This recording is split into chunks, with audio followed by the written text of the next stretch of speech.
আওলাদ রাসূল কুতুল আকতাব ডক্টর সৈয়দা তাহমিনা সুলতানা মাদ্দাজুল আলী হুজুর এর শুভ জন্মদিন তথা মহান আউলিয়া দিবস উপলক্ষে এই অনুষ্ঠানের আয়োজন করা হয়েছে। আজকের এই অনুষ্ঠান আমাদের মাসব্যাপী আয়োজিত কর্মসূচির তৃতীয় পর্ব।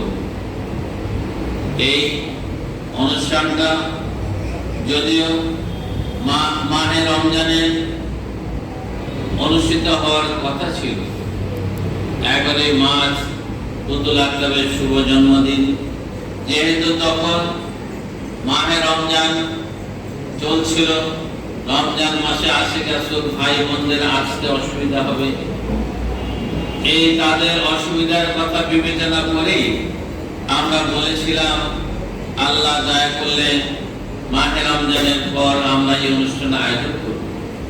আমাদের সেই ঘোষণা অনুযায়ী আল্লাহ পাকের অপার দয়ায় আমরা মাসব্যাপী এই অনুষ্ঠানের আয়োজন করেছি।